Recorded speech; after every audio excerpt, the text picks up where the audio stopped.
Hello and welcome to episode 39 of In PS We Trust, a PlayStation podcast. My name's Davey and joined with me as always is Phil. Good evening, gamers. And Spencer. Yes, lads, let's get fucking ruined. Do you know what, Spence? I think you're probably onto something there. We've been sober for too many episodes on the bounce, and for those listeners that have a keen eye for numbers, you know that episode 40 is coming up, and that is the big quiz. That is next episode, so we're going to get trashed then. But I do feel like we should get a little bit litty this episode, just a bit, not too buzzed, but we should get hot. We should get hot this episode, hot and steamy, and I think the audience are going to really enjoy that. And to be fair, we do owe quite a few shots. Guys, I reckon we settle our debts right away. What do you reckon? I mean, yeah, I'm down. Always down for a few. Phil, you on board for this bit of madness? Of course I am, mate. And to be honest, after the last couple of episodes where we've been sober, it just hasn't felt the same as I've missed getting messed up with you boys. And I think as we've got episode 40 coming up, we need a little bit of training. It'd be horrible going into that episode, sober for 6 weeks? Yeah, it just can't happen. And it's off-brand for us. People listen to the podcast knowing that as we gradually go on, we're going to get more and more trashed. And it just hasn't been happening. And sure, our audience has been growing at a really good rate, and people have been saying that it actually sounds really professional. But we're not about that. We're about getting completely trashed. And that's why I've left the most serious topic for last on this podcast. So that would be quite interesting to get to. But before that, how many shots do you owe, Phil? And what are you going to drink today? I think it's just the one that I owe. And I've got the choice. So it's either a little bit of Captain Morgan's Black or Jägermeister. So I'll have to flip the coin when I pour my drinks. I don't owe any, but I have one to give because I got a prediction right in the past on the previous State of Play. But if I do for some reason have to take a shot, then I have the tried and true Fireball whiskey. I mean, it's a classic, isn't it? It's an absolute classic. And speaking of classics, so I owe one for hitting the button last time, the Resident Evil button, and I also have one to give out this episode. So I got a bit of power there, so I can start feeling a little bit cheeky. If there's something I don't like, I can just punish it immediately. And that's always a good sign. But I feel like relinquishing my power immediately, and I'm just getting that little bit vibey straight off the bat. So, guys, I'm going to be drinking tequila. I'm going to pour my shot now. Phil, you're going to take two, because I'm giving you mine. So, you got two, I got one.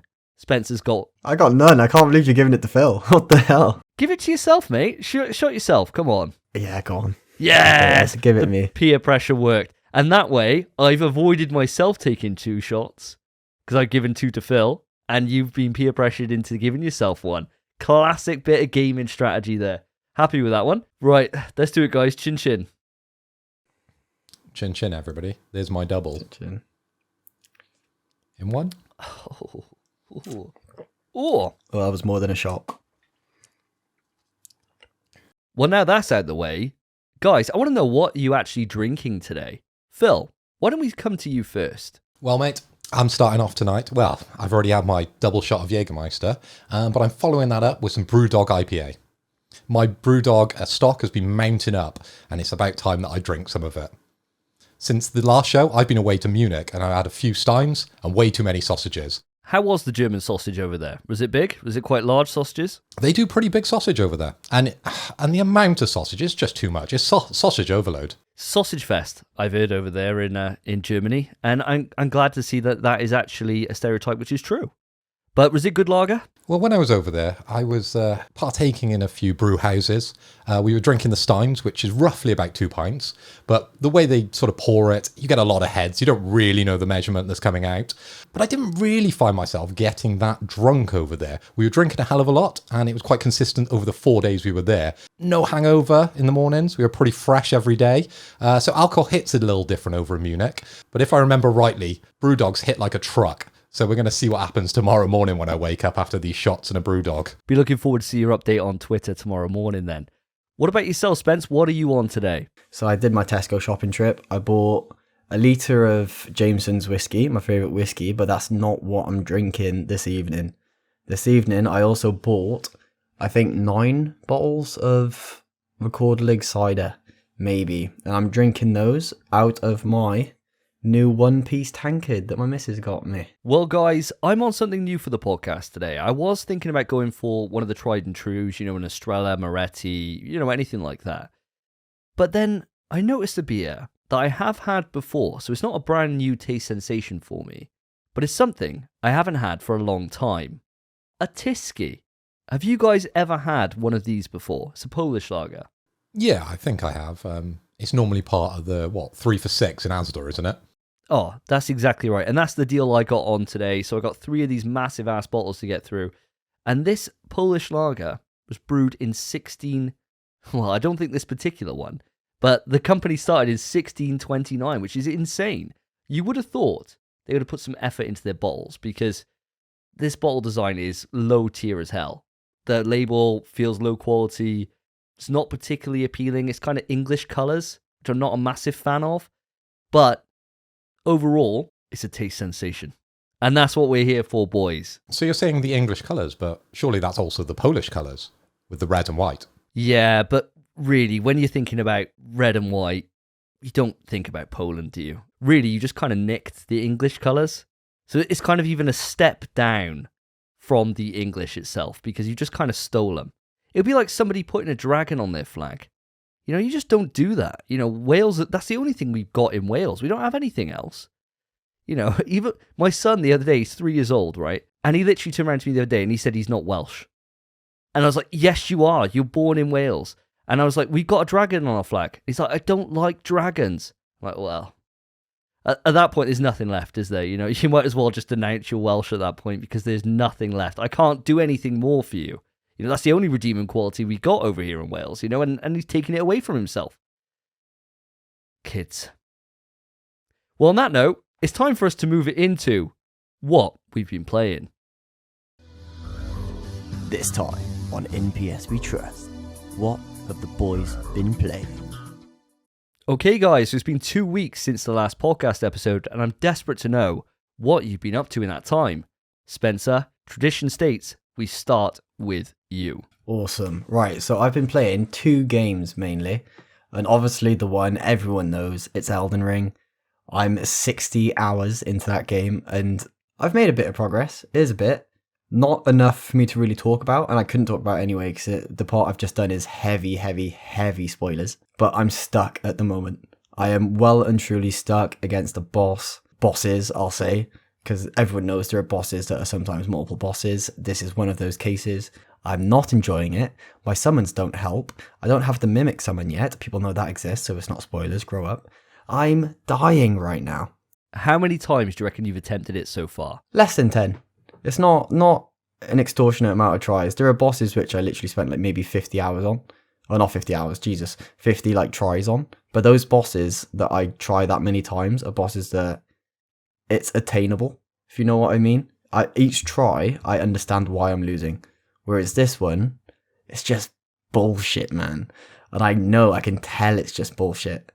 And I'm just gonna fuck off, do other stuff, get stronger, maybe perfect my build a bit more, and then I'll come back to it and just show it who the fuck I am. Let's go. It's all about that, though. It's all about that kind of resilience to think, I'm just going to keep going. But there's a certain point to that strategy where you think, it just ain't working. It ain't working. It's not my skill anymore. There's something there kind of blocking me. And that's definitely what Elden Ring seems to do compared to other Souls games. I guess that's the beauty, really, of a PvE game, that you can go away from the boss, sort of level up, get some more items, get a better sword, upgrade your horse, possibly, and then go back into that battle, and then you're more equipped for that boss fight, because you already understand the rotations. You just need to be a higher level, or possibly a little bit stronger. I can't believe it took this many episodes of talking about Elden Ring to bring back the plus 15 horse. I can't believe it took this long. Deep cut! So obviously I've not made insane progress in Elden Ring, but Davey, you've been playing this game as well. How's it been going for you? Yeah, I have, Spence. So I'm 40 hours in now, or just under 40 hours, and holy hell, this game meets the hype. The hype for this game has been off the charts. I haven't seen something with this amount of hype level behind it in a long time. And I was really concerned, actually, going into this, thinking that maybe I'm not going to enjoy it as much as everyone else. If all the casuals are really getting into this, am I going to like it? Like kind of a hardcore Souls guy. And the answer is yes. It's a resounding yes. Because what this game does, and something that I wasn't really truly aware of, is that sure, it's got open world, and you can go here, you can go into these little tiny dungeons and beat a couple of rats up and then kill a boss. There's loads of those around the place. But you've got main areas which are bigger than actual areas in like Dark Souls 3 or Dark Souls 1. Like, the area I just beaten in the Lost Capital, I think it is, it's huge. It's actually ridiculous. It's way bigger than like Ariandel in the previous games. It's actually massive. It's ridiculous. There's so much content in this game, and none of it feels kind of tacked on or forced. It's really fun to play. It's an incredibly varied game in how you want to tackle it. Now, my build, as you all know, listeners to the podcast, if you've listened to the show for a while, I've done what I always do. I'm rocking a pure strength build, sword, shield, and when I can, 2 great swords. And it's just a great time. It's perfect for me. But there's so many different builds I've seen in terms of people using magic, people just using bleed builds like you are, Spence. I think the variation in this is way better than it's ever been in the entire series. I think you can take your character in any way that you can realistically conceive. And I think there's something that you can do, and you'll have strengths and weaknesses with that. How do you kind of feel about that, Spence? There's definitely like varied ways to approach the game, and there always have been in the Dark Souls kind of franchise. Whereas there were better and worse ways in the prior games, everything's kind of equal now. So everything has its own benefits, everything has its own downsides, and everything kind of equals out to where there's no top tier build. Whatever you want to do, you truly can do it and beat the game that way. And the thing I find interesting is obviously people compare it to Breath of the Wild. And they say that, yes, it's an open world game like Breath of the Wild, like Breath of the Wild invented open world games or some nonsense. Now, it does have similar aspects in terms of you can really go anywhere and you could do anything. The difference is that, like you were saying, Spence, and the difficulties that you've been encountering, you kind of get level capped. So you can't really go everywhere. You can't really do everything, because even if you're actually insane, like you're cracked, you're totally, absolutely a Crackosaurus Rex at Elden Ring, you will encounter something that's either going to take you about an hour to beat because you're so underleveled, or you literally have to be the cracked god. You have to just be insane at the game to be able to do it, because I'm encountering stuff now that I know I can't do. And I'm like, okay, right, well, I need a couple more levels. And one of those things was the hardest boss that I fought so far. A giant tree. Now, for listeners, I am currently, as I said, nearly 40 hours in. I've beaten loads of the main story bosses. I've beaten bosses that yourself, Spence, that you struggled on for quite a long time. And this random tree enemy has kicked my ass more times than I can possibly count. Now, Spence, you were there with me when I finally beat this insane monstrosity. How did you find that encounter with the legendary tree warrior? Bro, I was laughing at you the whole time, because I beat that tree the first time I found it. And I wasn't over-leveled or anything, it's just a tree. It has like 5 attacks, and they're all extremely telegraphed. But you just loved getting hit by them. I don't know what it is. It's savage, absolutely savage. For those that haven't played Elden Ring, basically all it is just like an Ent from Lord of the Rings. It's just one of those, essentially. But all they do is they've got like a big dong-in staff that they swing really slowly, like 4 times, and then they jump. And that's all they do. But for some reason, I just loved licking up those attacks. And it took hours and hours and hours for me to beat this thing, whereas some of the main story bosses that people are, bitching on Twitter about, I beat 3rd try. It doesn't make any sense, but there's something in that difficulty and that grind and that persistence and that just getting better over time that hasn't been lost in the open world formula, which I was really concerned might be. Quick question for you guys. I'm not into Souls, as our listeners know. I've never played Elden Ring. But a lot of what I hear is how hard the bosses are and how many tries someone has to go through to be able to complete these bosses and the struggles they've had.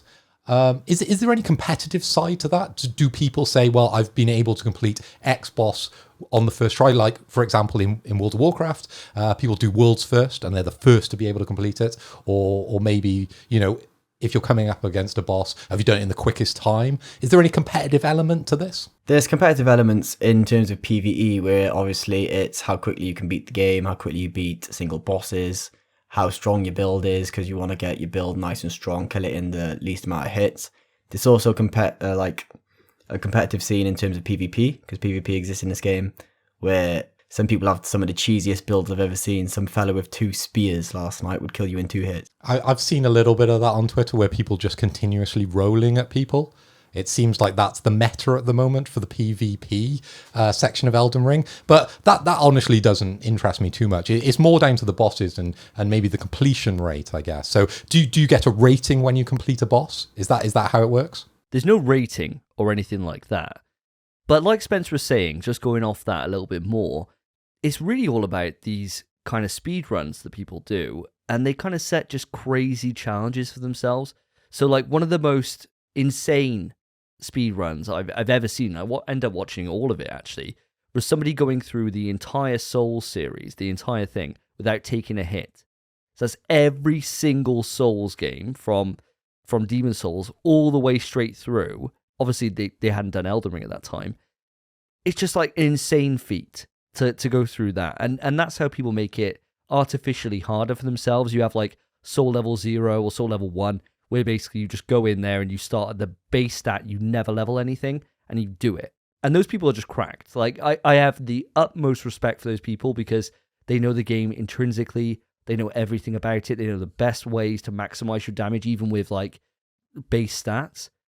And there's room for that, right? And there's a lot of freedom in the systems that the game has to be able to enable these different types of self-imposed challenges. But the default challenge is enough for me. But I can just look outwardly into this different landscape of Souls player that is so far and above my skill and just sit there in awe. Right, so Davey, so now you've put like 40-ish, just under 40 hours into the game. You've obviously gotten a good chunk through the game. Some people have beaten it in 80 times less than that. You're quite a big way through this game now. Do you have any idea of like how good you think the game is? How would you rate it? And like, what do you think it compares to, the game you just played? It's a tricky one. It's a really tricky one because you know how highly I rank the Souls series. I love the Souls series. All you have to do, listener, is listen back to our IGN coverage and see how far Dark Souls got when we did our best game of all time bracket. I honestly think this is the best Souls game. I really do.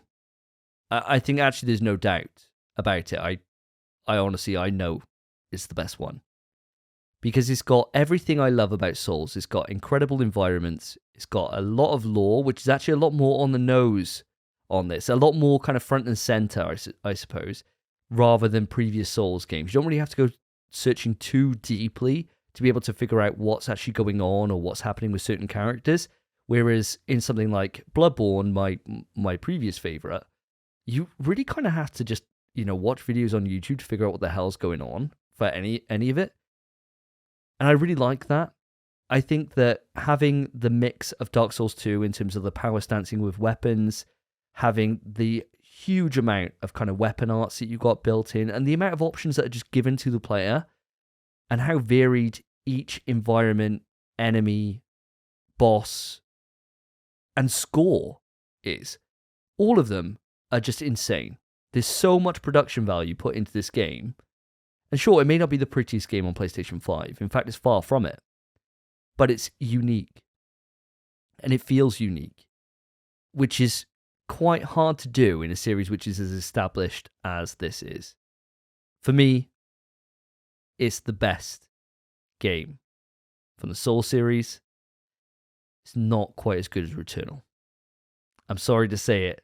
It's not quite as good as Returnal. Returnal hit so differently for me. Now, I'm always putting Returnal on this pedestal and saying how it's the best game, but it's always quite good every now and again to go in and challenge your own opinion, and that is exactly what me and you, Spencer, have done recently. How are you getting on with Returnal?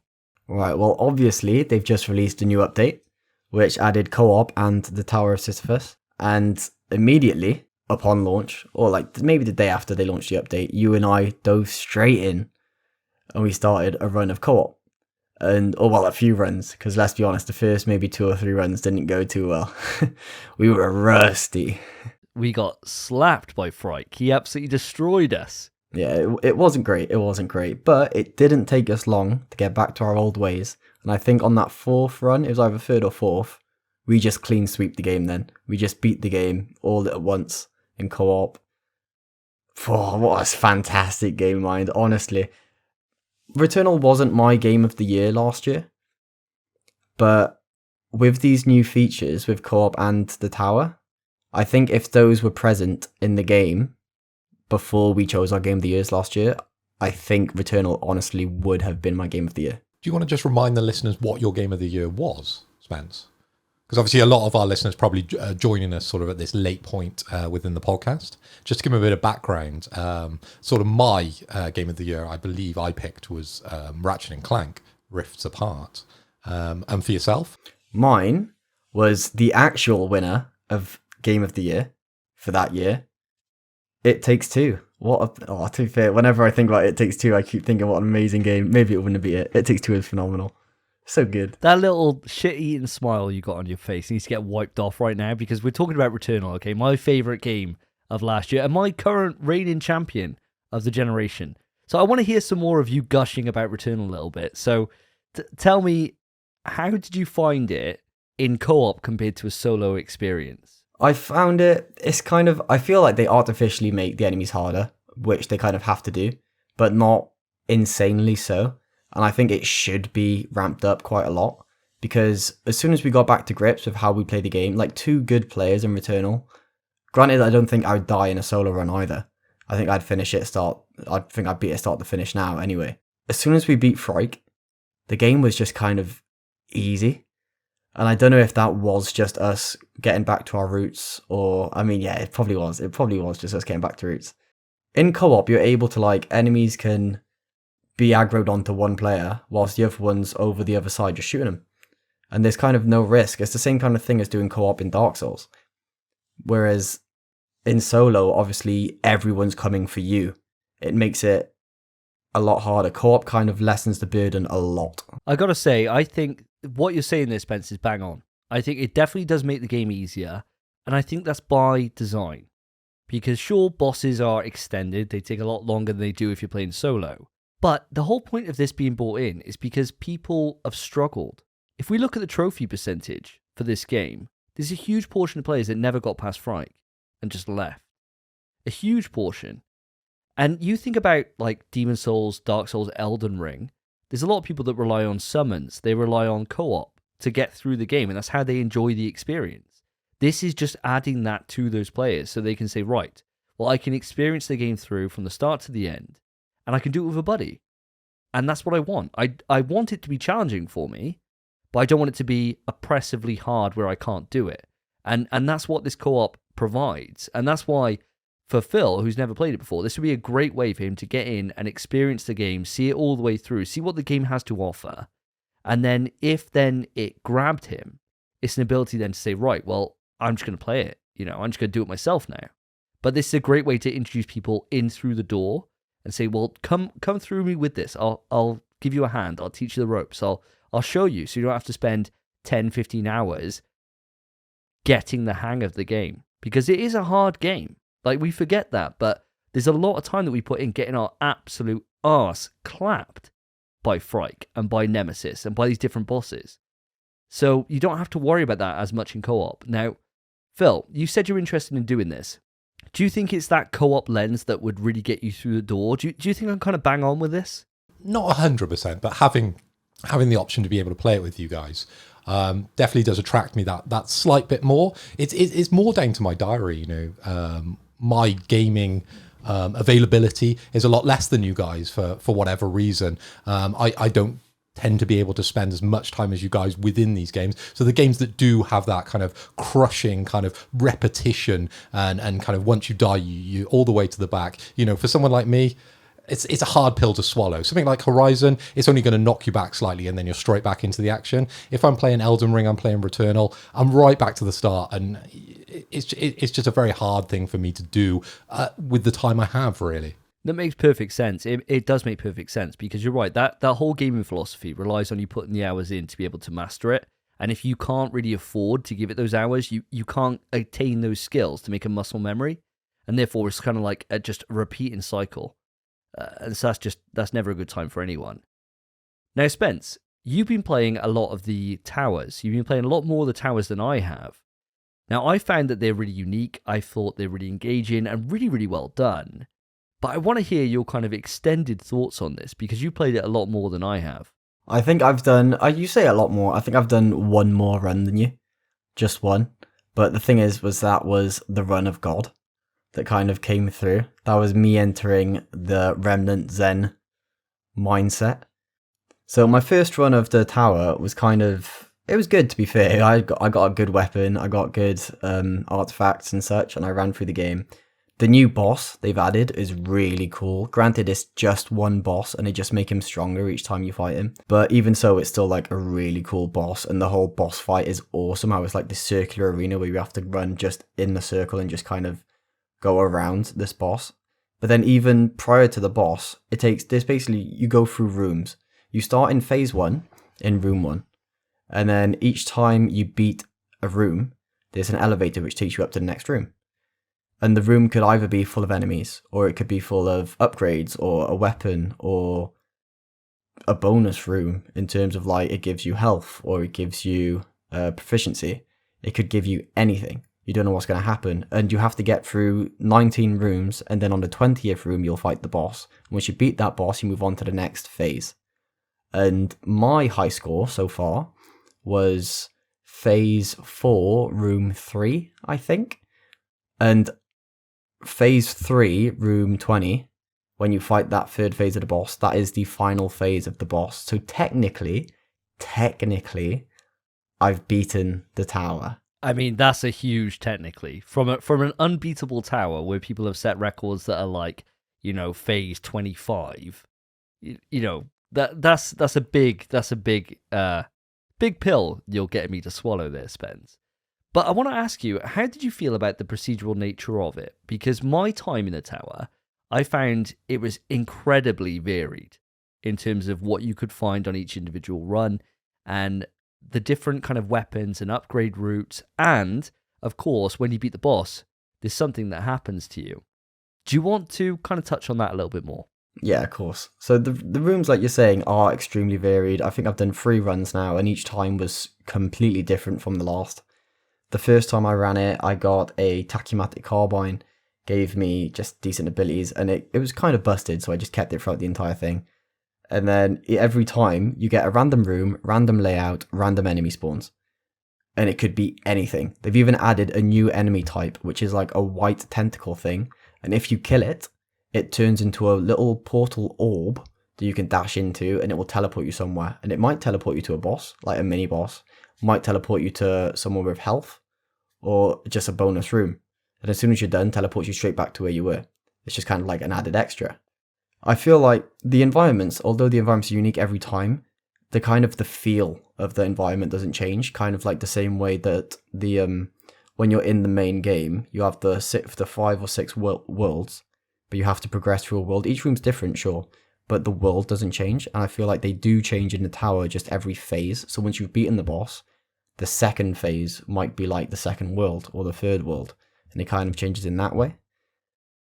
But an added point to the bosses, it's a huge thing they've added, which I think is really cool, and it can like completely change your run, is each time you fight a boss, every single time, if you manage to beat the boss, well done, good job, you get a permanent malfunction. And it could be anything. Absolutely anything. Davey, I can't remember what yours was, I'm going to ask you to remind me in a minute, but when I beat the first boss, it gave me minus 50% weapon damage, when I was in midair, which means anytime I'm evading something, which is the entire time you're playing Returnal, I had half damage. Half. Wasn't good. Davey, mate, I can't remember. What was your...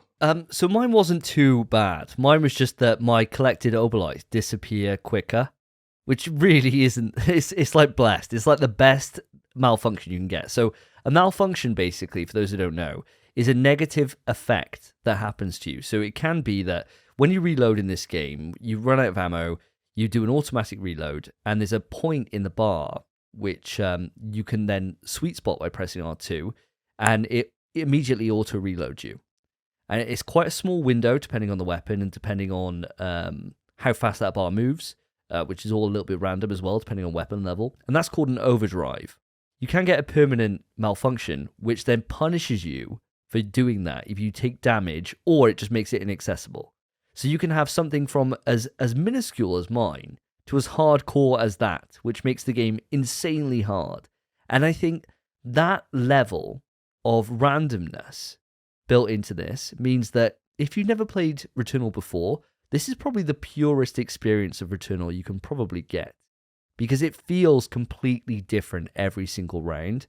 And I think there's really something there that if you said to somebody, right, I'm going to show you Returnal, see what you think, you could put them on this tower run and they know the entire game.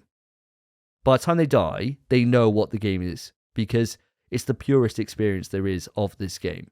And I think adding this in was probably the smartest thing that Housemarque could have done, because I think this adds so much legs to the game.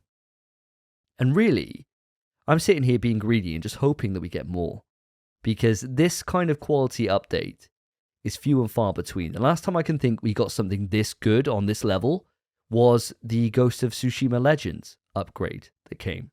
We just don't get this kind of quality content free added on. And I think for people that have really slept on this game, now is the best time to get in and play it, because it is one hell of an experience.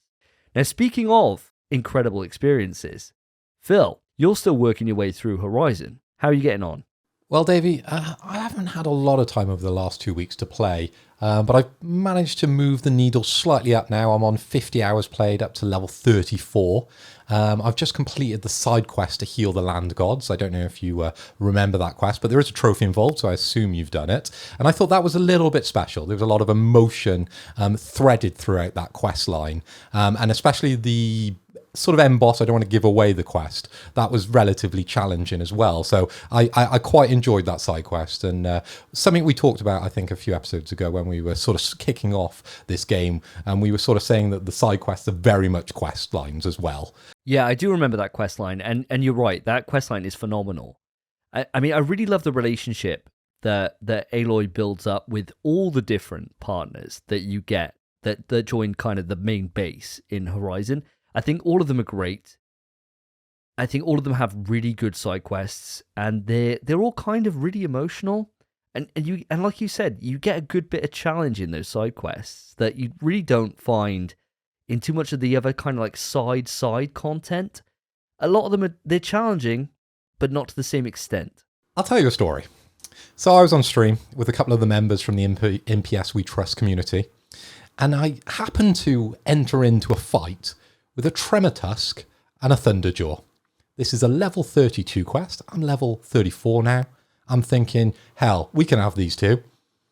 Now that boss fight, that's incredibly difficult. So I'm hoping at the moment that we're going to get a Returnal-esque kind of update where I can summon you in, because I really need your help on this quest line at the moment, because it's kicking my ass. That sounds nuts to me, because I never saw that quest line. I would have loved that quest line. I would have absolutely adored that questline. I cannot remember that happening to me at all in my time with the game. The most important question here is, do you have the Cauldron overrides for either of those two machines? I don't, and I've seen it on Twitter where they make them fight. Yeah, that's where you're going wrong. So what I would do if I was you is park that quest, like we said about Elden Ring, throwback to earlier in the podcast. Park that quest, get your override, come back, do it again, and see, Godzilla versus King Kong in real life. Well, in Horizon real life. But it basically looks good enough to be real life. So it might as well be real as far as I'm concerned. My God, when I saw that opportunity where I was going to take on both of them, I was thinking, this is what the game's all about. I cannot wait for this boss fight. And it started off relatively well. There is another kind of monster within this sort of arena that sort of senses you're there. It's one of the birds. I can't remember the exact name of it. It flies around and sort of senses where you are and sort of picks you out. I don't know if you know that one off the top of your head. But normally I try and defeat that one first and then try and kick off against one of the sort of main bosses before the other one sort of joins in. I got relatively far into the sort of boss fight, or I thought I was at least doing the right sort of rotations anyway. But I've not been able to get past that boss fight at the moment. So that stumped me. And at the end of my last stream, I did have to admit defeat, trundle back to the fire, and sort of reassess where I'm sort of heading in Horizon. Anyway, The most important thing in any game, I suppose, is to take stock of when you've been beaten. And there's a point, and it's for every single game. You can blindly go and just push yourself up against that rock time after time after time again. And sure, one time you may get a really lucky streak and you might just get past it. But I think the more rewarding thing is going to be if you go away, get that cauldron upgrade, maybe get some better weapons, maybe hit the arena, start doing some different challenges, get some better gear, come back and then just clap their cheeks. Because there's not a better feeling than coming back and just laying to waste something that used to be super challenging for you. It feels like a journey in itself, or it does to me anyway. But equally, you don't want it to be too easy, do you? Right? So you still want it to be a challenge because it's an entertaining challenge. You don't want to come back level 50 and just, one click them both, right? You just click their faces and they disappear, right? That'll probably happen later on because I remember the end game pretty much with the last Horizon game. The Thunderjaws were not a challenge. Yeah, this game ain't like that. You got no shield upgrade. Okay. So if you had to fight both of those at the same time, even me with my level 50 character, my busted ass gear, I'd be thinking, right, I've got a plan for this. It's not like the last game you could run through it with your shield upgrade and take so many hits, tank so much stuff, run away for 5 seconds, get your recharging shield and just re-engage. No. Here, you'd have to plan that. So I think you've got enough content there and enough challenge for you to really enjoy yourself, even if you come back later. I am very glad to hear. Something you might not be glad to hear, I have got a small complaint about the game and a slight Bug Hunter-esque incident that happened within Horizon, and it all surrounds swimming combat. Because this is non-existent within Horizon, or non-existent to where I've found within the game anyway. So there's a part where I was going to heal the land god, which was underwater, and I got attacked by one of the robot crocodiles. But you have to wait until that crocodile leaves the water. So I obviously moved back, started shooting from a distance, and then this crocodile got hit by one of my darts and then flew up in the air and then landed on one of the overhanging cliffs, which was ridiculous to watch, and I'm sure it's on my last stream, so I might clip that. But yeah, I've definitely had a few strange bugs, and it's all surrounding water and the mobs coming out of water, and then you engaging them within combat. Now, obviously, last episode, I was quick to say about the things that I want changed with the game for the sequel. I'm completely with you on this. I think the water combat would be very welcome. Because you're right, it's cool not having the ability to fight stuff. In the first area that you kind of encounter that in the story, it's awesome. And there's really good music kind of accompanying it. But the whole time through the game, I was thinking, I can't wait till I get some kind of weapon that I can use underwater. And it doesn't happen. And you're right, I think there is a missed opportunity there. Because you just have to avoid them. There's a whole mission where you're basically dodging from like seaweed patch to seaweed patch to avoid this really intricate, kind of interesting monster that you've never seen before, which you definitely want to take on, right? But you just have to avoid it. And yeah, as you said, it's a missed opportunity. And I was hoping you were going to say something on the podcast that maybe later on you might get some sort of torpedo or some kind of dart that you can shoot in the water. But yeah, maybe that's down to Horizon 3 then. That's a little request from the MPS We Trust podcast. I was going to ask you boys, obviously torpedo you just said was a good answer to what I was about to ask. If there was going to be some form of underwater combat, like what could it possibly be? Because it can't be melee, because if you've ever tried throwing a punch underwater, it doesn't work out very well. You don't punch very strong. Bullets and arrows, if you shoot them underwater, they don't go very far at all. I'm not sure how they could do it that would be realistic. One word. Lasers. Lasers are busted, right? You think about the best big pieces of armor in Horizon. They've all got laser guns. I want a fucking laser gun. Is it so hard for me to just have a laser gun? Is there not one on the back of the Thunderjaw? There is, yes, and you can use it then. But why can't I have a little portable little laser gun? It'd be class. Or just totally break what actually happens in real life and have just your spear and be able to stab onto a monster, and then it turns into like kind of a Shadow of the Colossus moment where you're like getting dragged along it while you're stabbed into it. How hype would that be? And you're like climbing up it, maybe stabbing it in the head. I'm going a bit God of War on this. But there's so many different options that you've got. And Christ, I'm just a guy sitting in my bedroom just drinking beer. I'm not on Gorilla's team. Maybe this is a cry. Gorilla, just hire me. I'm right here. I'll give you loads of ideas. Also, why aren't they introducing water mounts? I know you said there was very little mounts in the game now, but bring me some kind of crocodile that I can ride. Why isn't everything a mount? He's on to my line of thinking. It's so annoying, isn't it? Like, this is my real crunch point with this game. This game is so good. Don't get me wrong, listener. We're being quite negative here. But we're coming from a place of love because this game is honestly superb. It's amazing. It's incredible. One of the best games of the year, no doubt. It's going to be in our top 10s, I'm sure. But there's just missed opportunities here to really just add that little extra bit of touch that something like Elden Ring does really well, where it surprises you with stuff. Whereas in this game, it does surprise you in the little details, like the added amount of humanization when it comes to quests, or how in-depth things are compared to what you can expect, or the visual quality. But it doesn't take the game mechanics to another level where you think, I can do anything here in this world. You still feel quite limited. There's strengths and weaknesses to that style of design. Don't get me wrong. The tools that you're giving are incredible. They're way more varied and way more versatile than something like Elden Ring. But that personal lack of, why can't I stab this thing underwater? It's just annoying. And it really did start to kind of affect my opinion on the game the kind of further I got into it. So it's quite interesting to see where you are now, and you're kind of vibing along the same lines as I was. I definitely feel like the story, the graphics, the quest lines, that's all been progressed. But the actual game itself, it's the same. There's still problems. There's still a lot they could do. They seem to have pushed the needle a lot when it comes to, as I said, the story, the graphics, and the quest line. But everything else, it hasn't moved that far away from what it was originally. And now I'm starting to see it. I'm looking forward to Horizon 3. If they ever hear this podcast and they ever, introduce, water combat, if they introduce more mounts, it's just those little things, those little quality of life improvements that they could do in the game, which you think would be included at this stage, which they just haven't. Also, give me an option to turn off the bloody rocks. Every time you're walking along, you think, there's something brilliant over there. You walk over, it's another rock. Are you still using rocks? All the time I use them, because I got cauldron upgrades. So you want to lure something in to be able to take it over. Rocks still have a purpose. I'm still happy with a rock. I'm like, another rock. You still use the rocks? I got 500 rocks now.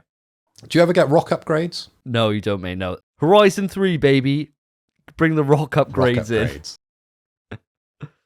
Oh, dear. Well, on that note, it's time for us to move it into quick news. Quick news.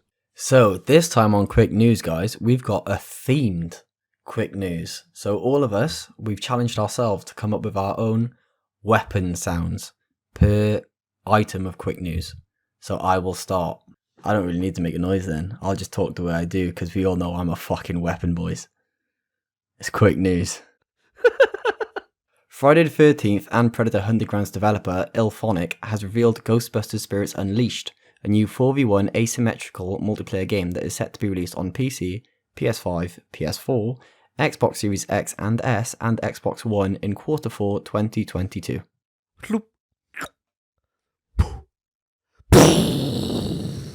Quick news! Supermassive Games has officially revealed The Quarry, a spiritual successor to Until Dawn, launching in June. Like Until Dawn, the cast is made up of Hollywood actors, including Ariel Winter, David Arquette, Justice Smith, and many more. And for me, this was a massive surprise because we were all waiting for the next installment of the Dark Pictures anthology. So thank God for Supermassive Games, and thank God for The Quarry.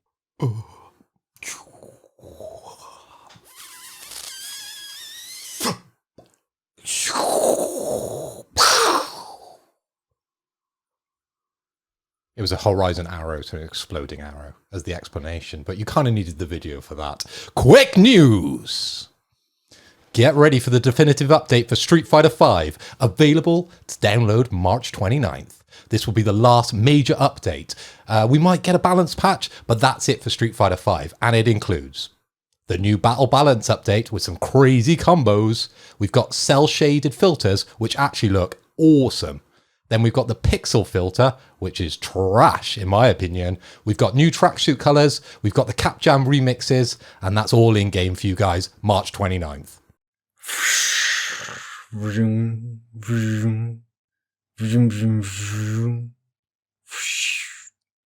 It's quick news. That was a lightsaber, by the way, for you blind listeners.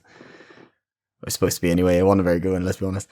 Alright, there's been a new blog post released about the new update for the PS5. This update has added both VRR support and a new look at the game-based interface within PS5. VRR basically helps sync your PS5's graphic power in-game to your TV's refresh rate and causes less screen tearing and eliminates artifacts. Whereas the new change in the game-based update turns the whole party and friends interface into a whole new gear. Everything is confined within its own category and now way easier to digest. This is a big update for the PS5 and I'm excited to see what they add in the future. I think whenever you guys have been describing what you're doing, that's just a failure. So I'm going to leave this completely in the minds of the audience. Bit of ASMR, if you will. Get the fuck down! Pa pa pa pa pa pa pa pa pa pa pa. Just keeps going like that. Let's rock! Testament has been announced as the last character for Season 1 of Guilty Gear Strive, launching on March 28th. And sometime in 2022, crossplay will be coming, which means PS4, PS5, and Steam players can finally all play together. This is great news as finally we can see who the true Celestial player is. For my mind, all fighting games should have crossplay on launch, as there's nothing worse than sitting in a lobby waiting for a rival. Ka-chung, ka-chung. Ah! Reload. Ah! Quick news! Sony Interactive Entertainment has made its next studio acquisition. They have purchased ex-Assassin's Creed bosses Jade Raymond's new studio, Haven, for a non-disclosed figure. They are planning to work on a new IP, set to be a AAA multiplayer experience for the PlayStation 5.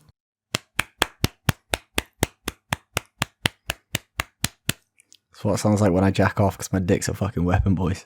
I was going to hold this up as well, but I don't think you can include it. I can definitely include it. No copyright on that. That's yours, mate. No, I was going to say it might need to get censored. Oh, no, it's just a penis. Just an erect penis with a little ribbon around the base. That's fine. Sound. Alright, well, it explains itself. Clearly, it's a nuclear weapon. GTA 5 has ended Elden Ring's reign at the top of the charts in the UK. GTA 5's PS5/Xbox Series launch was the second biggest digital launch of the year behind Elden Ring. 55% of digital sales were on PS5 and 35% were on Xbox Series, and the rest were on legacy platforms.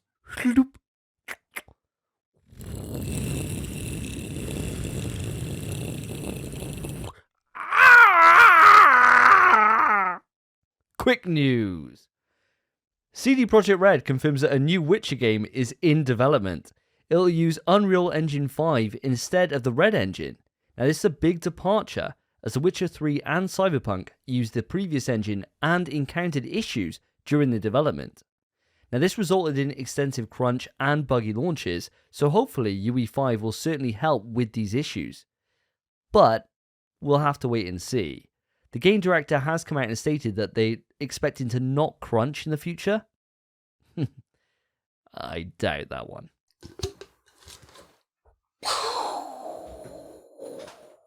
Kaboom! Quick news. Suicide Squad Kill the Justice League has officially been delayed till spring 2023, confirming previous reports. It'll mark 8 years since Rocksteady last released in Batman Arkham Knight. Kick it!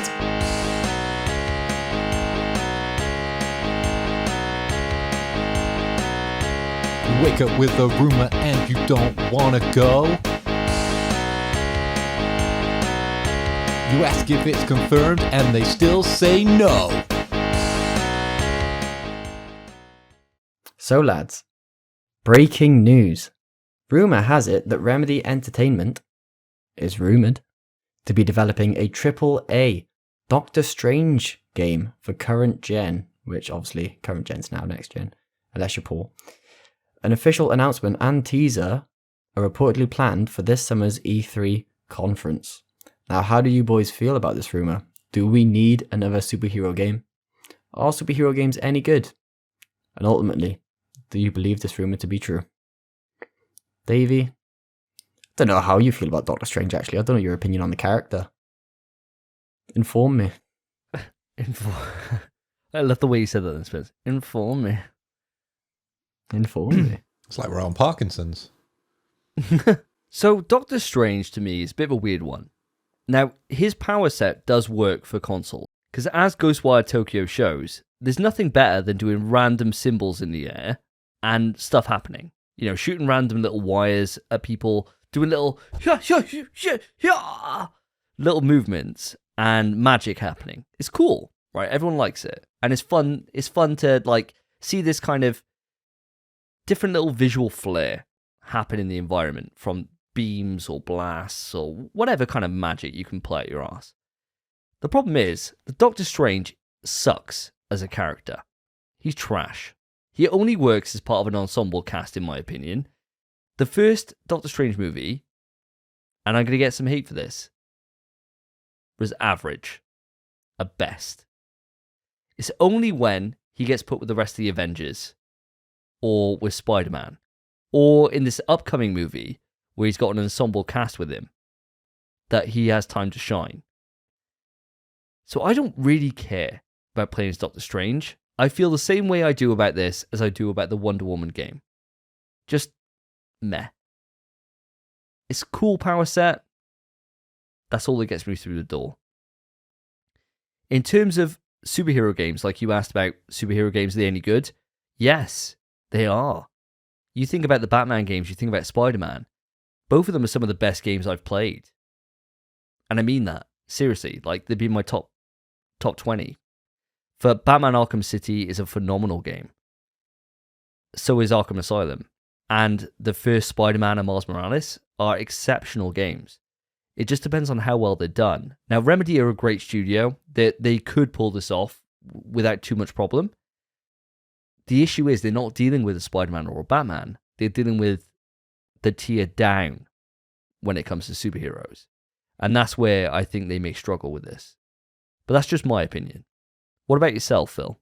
I completely disagree with you on the sense that you're saying Doctor Strange is a tier down.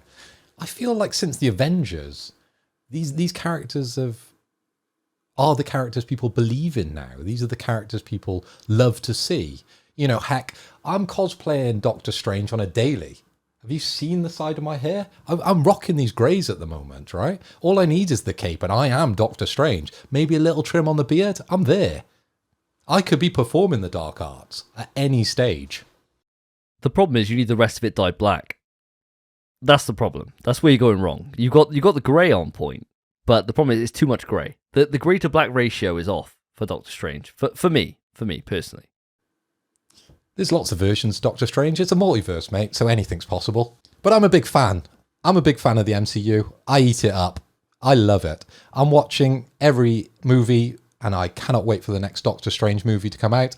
I'm really excited to that. But it is very much the in thing at the moment to be doing, superhero games. Obviously, we're getting the announcement of the next Spider-Man game coming out with Insomniac, and we've got a Wolverine game coming up. Now, this studio trying to do a superhero game to that level probably is a little bit out of reach, right? What have they done in the past? That is there any kind of prevalence to their pedigree when it comes to superhero games? I think it's a big IP for them to be taking on, definitely. Any character from the MCU, I believe, is a big character these days, and a character a lot of people are going to care about. So it could kill them off, definitely. If they come out and this game is trash, there's going to be a lot of hate for them. So with Remedy, Phil, they've worked on Max Payne, then they went into Alan Wake, and then they've moved on to Control. Now, with Control, they've showed that they can work on a load of different power sets. You know, she can kind of levitate, she can throw stuff, she's got telekinesis. There's loads of different powers that she does have, so there is kind of a precedent here for them working on this stuff. Now, of course, Remedy are a Xbox studio, but of course, for us on the PlayStation Nation, that doesn't mean shit, because it means it's coming to PC as well. So it means we can still talk about it here and still be kind of excited about this.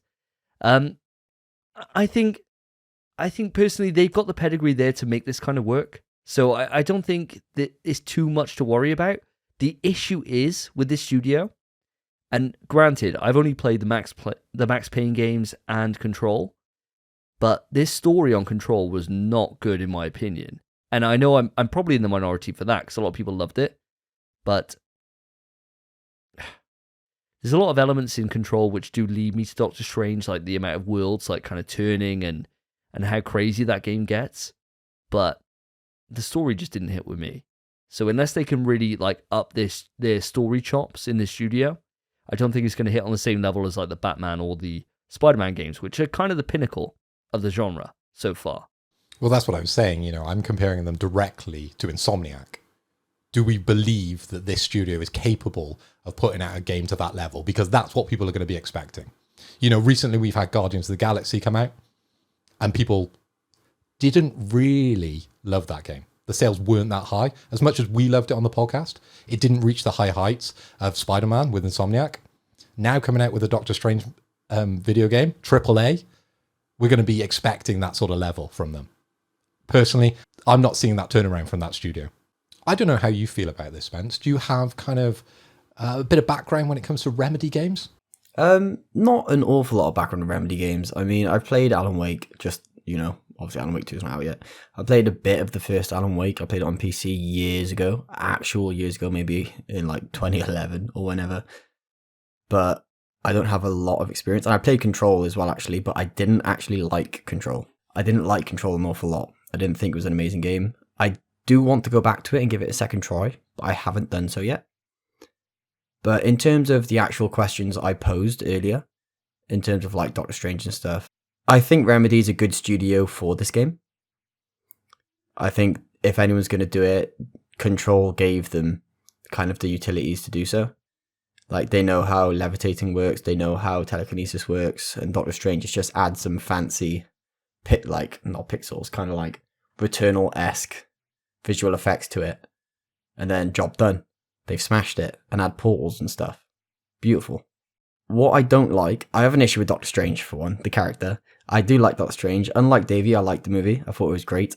I thought it'd be fantastic to like just watch in an ethereal place in your mind. Not that I'm hinting at anything. I thought it was a great film. I thought it was really good. The character himself, though, let's be honest. If any superhero that existed just went and learned what he learned, because he is just a fella, let's be honest. He's just a bloke with busted up hands. Imagine Captain America went to the same place with his mental fortitude and thought, I'm just going to become the next Sorcerer Supreme, but I also have superhuman strength. He could have done it. Can you imagine Bruce Banner just went there and he's like, yeah, do you know what? Which school did you study at? And he's like, I don't know if I want to tell you. He's like, no, I'm just curious, and I won't go. And he's like, please don't go. Like, don't take my only thing, right? It's the only thing I got. Don't take it from me. He's like, no, I won't. And they're like, I'm telling you, the Sanctum Sanctorum, it's got a great pension scheme. Don't take it from me, Bruce. He's like, I won't. I'm just really curious about it. And then the Hulk learns to be the fucking Sorcerer Supreme. That's a busted ass equation right there. Like, literally, like you're saying, Spence, anyone can fucking do it.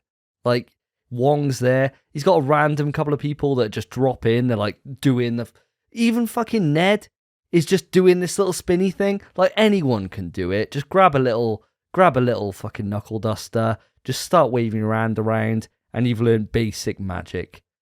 Literally, if I was in the MCU, I would know that that's the first thing I'd do is book my flight over there and get powers. Because without powers, you're getting Sokovia'd. You're getting nuked. You're getting wrecked by something. Something's happening to you. Like, it'd be terrible. Your house insurance would be up the wazoo. Like, the amount it would cost you to do anything in that world would be insane, because you'd have to get your Hulk insurance, your Ultron insurance, your different insurances for Thanos snapping everyone out of the world, right? Would life insurance cover that? Probably not, right? For half the population disappearing. They can't afford that. So you're going to need some specialist insurance for that. You might as well get Sorcerer Supreme powers. Well, you might as well. Davey, you're going to need a really good lawyer. Why's that? Well, if all these crazy things are going on and you need that insurance, you need that lawyer, definitely. And that's where probably Daredevil comes in. I would much prefer a Daredevil game. Imagine when that starts coming out. That'd be incredible. I could see that translate into a game very similar to what you're sort of referencing with the Batman games. I think you're bang on with that. I really do think you're bang on with that. That the kind of more grounded, like melee-based combat fighters have a much better time. There's a reason why they're in the Superman game. Because you get to a certain point of powers and you're busted. It's a reason why Batman, Spider-Man, Wolverine, melee-based combat fighters, sure, they got different movement techs, they got different gadgets, they got different things like that separate them. But you don't want someone that's like overly busted. Because then where's the challenge? Spence has already admitted that he doesn't care if he plays the evil character. So is Superman going to care if Lois Lane's fallen off a building if Spence is in control? Probably not. Probably just want to fly around and shoot lasers at everyone. You know, melt a couple of civilians. Bro, I'll tell you exactly. If I was Superman, Lois Lane's falling, I'm flying above her and I'm pushing her down. she's hitting that ground, bro. She's dead. Why? What'd she do to you? Bro, she's holding him down. This Superman, fam. You can have whoever you want. So you're there giving like Superman relationship advice rather than anything else. You're trying to steer in what, towards like Wonder Woman, maybe? Or someone else? Bro, call them what you will, they ain't gonna be relationships. That's Superman. He's got to hold back all the time. And if it's Henry Cavill, bro. Oh, come on. Alright, lads, let me get it back on track. Aside from Doctor Strange being quite a pansy character and literally any MCU character, or MGU, Marvel Game Universe, I don't know, being literally a better character if they just go there and learn it. In terms of this actual video game, which is what we should be talking about, let's be honest, we don't need another superhero game. We don't. We're getting loads, but I understand why we're getting so many. Because we stopped getting them kind of after, I think, Thor the Dark World had a game. And after that, they stopped making them because they realized, even though the MCU is banging right now, the games don't sell. And then Insomniac made their own game, and now people are realizing, oh, maybe we just don't license it to the fucking movie and actually have some creation with the game. We actually think for ourselves. And that's how we make a good superhero game. We're not restricting ourselves. We do what we want. I think we're getting a lot of those at the minute. We got Spider-Man, Miles Morales, Spider-Man 2, Wolverine, Guardians, all the Batman games. A Doctor Strange game. It seems like the odd one out, really, doesn't it? It all depends. It all depends. I think what you're saying there, in terms of the games you've listed off there, they're actually incredible. Guardians made my top 3, I think, last year, when I think about my game of the year. And obviously I played it after my game of the year discussion went in, but I added it in the next episode. I loved it. I adored it. I thought it was incredible. Batman, Spider-Man, both phenomenal. I think the issue for me, I'll have to see it before I can really pass judgment, because when I just think about characters, I mean, I just can't get over this. There's no charisma with Doctor Strange. He's milquetoast, you know, he's just boring. It's like a Captain America game. Captain America sucks on his own. He's only good when you've got the other characters to play off him. And that's kind of how I feel about Doctor Strange. So playing as him, I'm not going to get witty banter out of Doctor Strange. I'm not going to get anything that really shows any kind of cool character traits. It would just be pulling plot armor out my arse. And that's all he kind of does in Doctor Strange. Oh, I've suddenly looked into the future. I've looked at every single one. This is the one, boys. Come on, man. Like, Jesus, just do that all the time. Just do it all the fucking time. Just go back in time and just get the fucking time stone again. Just do it again. Like, what are you doing? Anyway, I'll have to wait and see. But like you've already said on this topic, Remedy are the best studio to actually probably do this because they got the ability there with Control that they've already done. So it's very much in their wheelhouse. It's just a shame that they're dealing with a B-rate character, in my opinion, compared to what we've already got in the upcoming slate. Now, do I think this is true? Yes. Yes, I do. Because it seems like a logical step. Like you've said, we've had all these different games that are upcoming or already out. Why not jump on the trend? The only thing I disagree with you on, Spence, is you said about how we're kind of sick of superhero games. We're not. We're really looking forward to Forspoken. And that's essentially a superhero game. Last episode we were talking about Infamous, and we're super hyped about that. So I don't think we are. I think it's just a case that this is just a character that doesn't suit a video game more so than someone like, I don't know, the Human Torch or the Hulk, or literally anyone that's got a cool power set. I didn't mean it as a case of we have too many superhero games. Maybe too many Marvel licensed superhero games. Because it really feels like we're getting an MGU, which I don't think we need per se. What about yourself, Phil? Do you want to sign off your final thoughts on this? Yeah, sure. And I think I'm a little bit of the outlier on this conversation because I really like Doctor Strange. I really like the MCU. And I think it's only a matter of time until we literally have every character in a game. I know we have the Marvel vs. Capcoms, but I mean individuals like story-driven games because that's what PlayStation does best and that's what works best on PlayStation, in my opinion. I think we'll get a AAA title for all the sort of B-rate characters that you're calling them. I'm calling them the A-rate characters for the Avengers. I think it's only a matter of time. And I definitely believe this rumor is true, and I think with the tie-in of the movie, because this new multiverse of madness is set to be a huge one, and I think off the back of that, there's going to be fans, there's going to be sales, so why not? I think this is the right time for the game. If they delayed it, then it might not hit correctly, but I think straight after the movie, perfect timing. So I think it's time to move it on to the topics. Stop! Topic time! Okay, so for topic 1, we have Gran Turismo 7. Now, as listeners to the show know, Gran Turismo isn't really our cup of tea. However, there's some drama which has happened with this game that I think we need to address. Now, Gran Turismo 7 currently has Sony's lowest user score ever on Metacritic, hitting a 1.7 compared to its critic rating of 87. A massive disparity between the two. Really, it comes down to 3 major elements. DRM, which means that you cannot play the game when it's offline. Secondly, it's full of microtransactions. And thirdly, it's really a bit of a slugfest to actually earn these rewards. Now, guys, I want to talk about what's actually coming with Gran Turismo to let that community kind of know what's going on. But then I want to kind of branch it off into kind of wider topics when it comes to DRM and microtransactions, and kind of how we feel they relate to gaming in 2022. So first off, let me just explain what's actually coming, because this is following a PlayStation blog post which came out only a couple of days ago.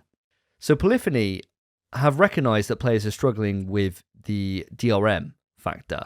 The game is off for one entire day of play, which always sucks if you're that guy that booked that weekend off to play that game and you just cannot access it because of DRM.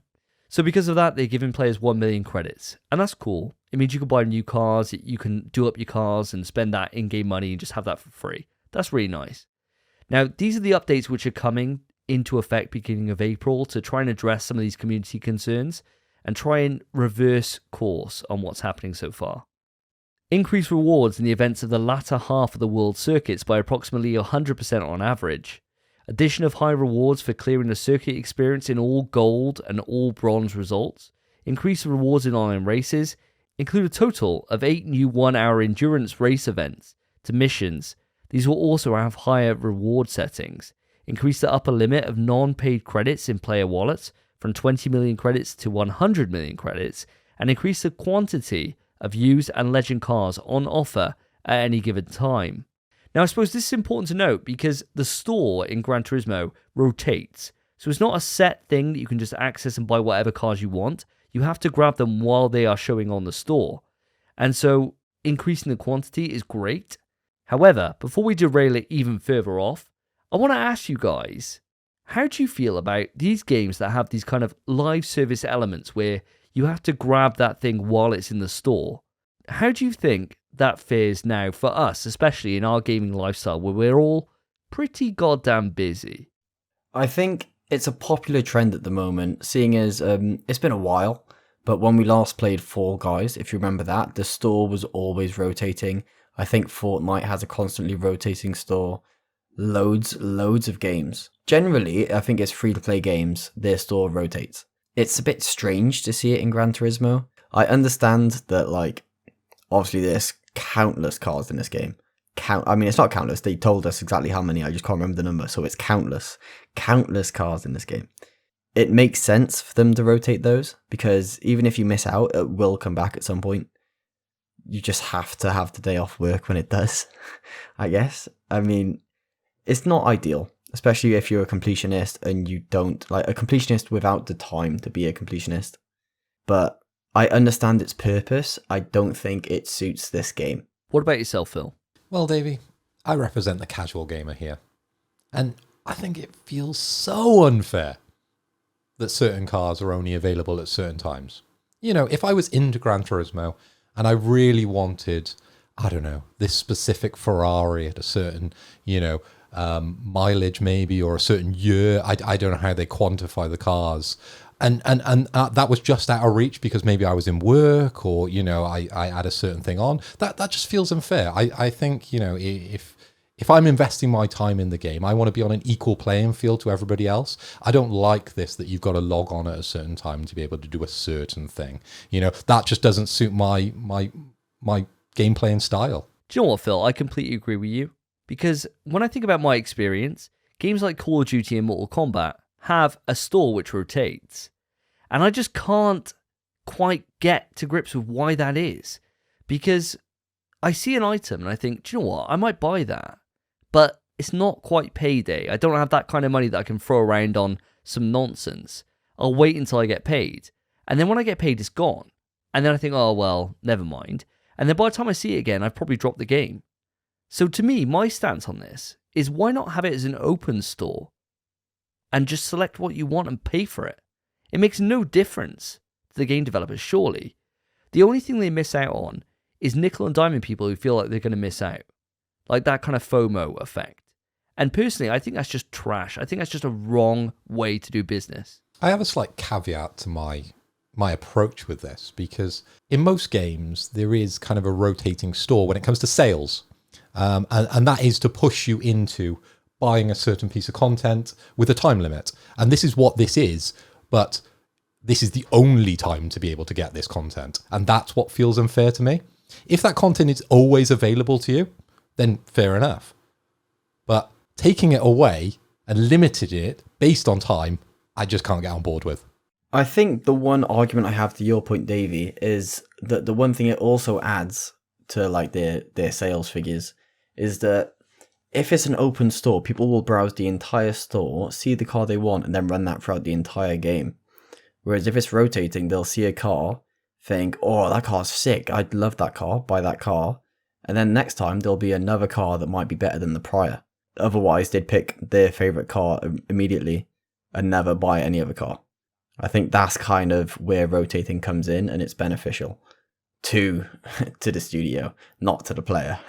I don't think rotating stores are ever beneficial to the player. I think that's a really good point, Spence, actually. And to be honest, that's kind of where I want to lead this, because the next thing I kind of want to go into based on this is, do you think that a full price game like Gran Turismo, an actual tentpole for PlayStation Family Studios, You're talking on the same level with Gran Turismo as you are as God of War or a Spider-Man. That same kind of level when it comes to sale numbers especially. Do you think it should have microtransactions within it? For me, I'm not against microtransaction as a whole, but I am when they directly affect the game. I'm more than happy if people want to sell skins, vanity items that don't make me better at the game. I always have kind of this approach where if I'm buying a certain weapon or a certain car and that makes me better in the game, then it's just down to money. Lots of card games do it. Hearthstone definitely does it. Every time they release new cards, you have to basically buy them to be the first ones to have these cards to be able to climb that ladder. And for me, that just doesn't sit well with me, right? When it comes to games like, I suppose, League of Legends, they're all vanity items, or the things you buy within those games, they don't directly affect your performance within the games. And that's the way I think microtransactions should live within this world of gaming, because I think that is definitely a sales opportunity, and it is an interesting thing, right? It's quite nice to get a nice skin for your character, or maybe if it was related to Gran Turismo, a certain color for your car, or a certain wrap for your car, or a certain, set of alloys for your car. Sure, as long as it doesn't affect performance. I don't think the comparison with League of Legends works too well, just because you have to buy the champions in League, don't you? And I know you can build up your points in-game and get to that point, but you can do the same thing. I know people are complaining about it because it's so slow and tedious, but you can do the same thing in Gran Turismo, and I think it is quite tedious in League of Legends as well. So with League, obviously, the characters, you have a free rotation, and you're also given a certain amount of characters to start the game, and they're the basic characters. They're the characters you should learn the game with. So it is a way of sort of introducing you to the game and not making, a level 1 start playing Aurelia, for example. And that's why I sort of, see that as a better entry towards the game, because everyone would just see the flashy plays within Pro League and think, I'm just going to play Yasuo and Aurelia and all the high level, really technically advanced champions, rather than maybe sitting on Malphite and pressing R. Moving it away from League of Legends just for a moment, the thing with me, right, guys, now I don't know if I'm alone on this, so I'd love to hear your opinions on this. The problem with an online store in any game, to me, especially when you got like unlockables, is that it creates this illusion to me where I think, is this a kind of inflated grind?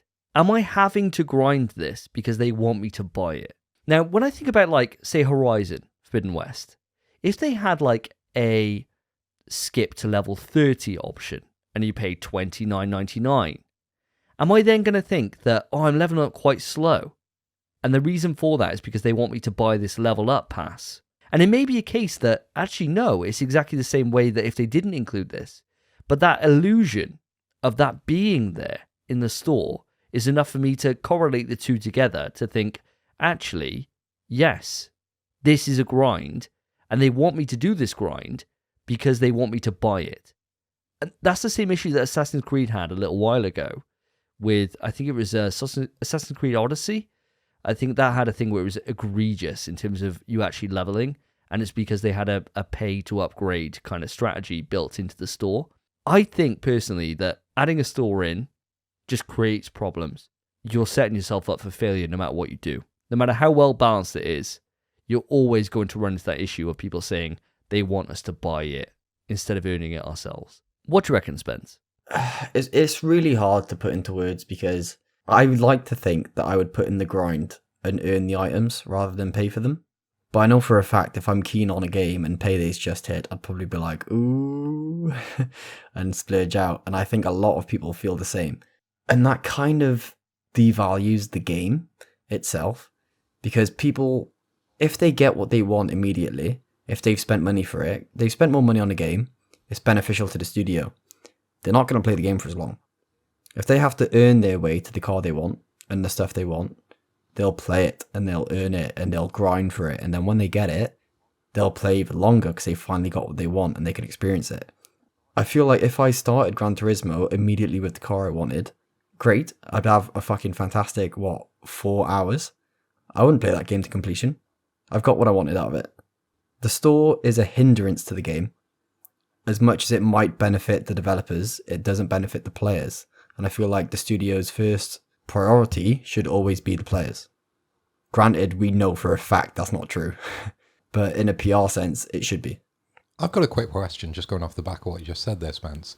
Do you think it's a generational thing that maybe people want to take shortcuts to be able to achieve what they're looking for in a game? Because for me, if the character, if we're likening it to League, in my example, or we're looking at Gran Turismo, if there was the car that I wanted and I could pay £10 to buy it, or I could spend, the next 48 hours, grinding for that car, then I would definitely grind for it. I would not pay for it. I don't know how you feel, Dave, because you sit in the middle of both of us. Where are you on this? I'm in the sense that I would literally think immediately they're making me grind 48 hours because they got a paid option there. And that's it. Like, my mind would immediately go to that. I think, well, why can't I earn this in 5 hours? Why can't I earn this in 10 hours? Is this the end game stuff? If it's end game stuff, cool. 48 hours, you're earning other stuff along the way. You're gaining other upgrades. You can then sell those things, which is coming to Gran Turismo in the future, I should add. They are giving the ability to sell cars. So you can actually earn some extra money to be able to purchase that next big thing, which you can't currently do. I think for me, if I got the option to do it, I'd rather grind it. I don't want to pay for something if I don't have to, right? I won't do that. It all depends on the experience. The experience is mega important here, and that's something that none of us can comment on here when it comes to Gran Turismo because none of us have played it. If it doesn't feel like a grind, it's not going to be a grind. But the moment it starts slowing down, and it feels like you're running races repeatedly over and over and over again to earn those currency points to buy the next car, that's when you failed your economy. And as soon as you fail your in-game economy, it's just going to turn players away from you. Is that not like the trophy economy? Because how many kills did you have to grind through to get the platinum in Resistance? No, it's completely different. Because actually, when I think about this, I'm going to take back my statement saying no. Because you're right, it kind of is. And that's done game by game. So a game like Resistance 2, which you're mentioning there, with 10,000 kills, difference was that was fun to play. So it was a grind. 10,000 kills was fun. Yes. I got cracked. I was busted. Honestly, I was insane at that game. By the time I finished that game, I was literally on like a 7.0 every single game. It was child's play to me. It was class. Do you not think the people within Gran Turismo are busted on Krakatoa when they've grinded for that Ferrari that's maybe taken them 48 hours to play for? Difference is, I was playing that for a trophy, which then I could quit the game and think, I've done every single thing here, I'm done. Whereas for them, they're thinking, I'm going to have fun as soon as I reach that Ferrari F50. And I can't get my Ferrari F50. I can't wait to get my Ferrari F50. The game's going to be great. Then I'm driving in a Honda Civic, doing 10,000 laps of the Nuremberg, so I can earn enough points so I can get my Ferrari F50. And then 50 hours later, they get it, and they think, fuck, do you know what? Fuck this game.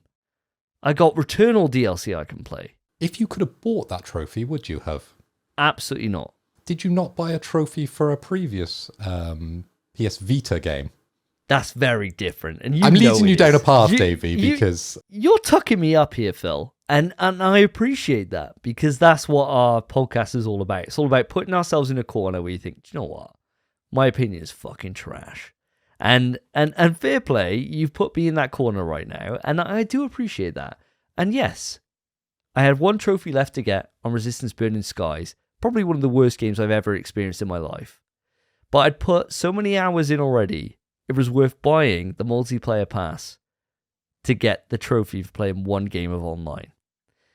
But I clocked that up to me buying that game secondhand for a tenner, because that game was absolutely terrible. And do you know what?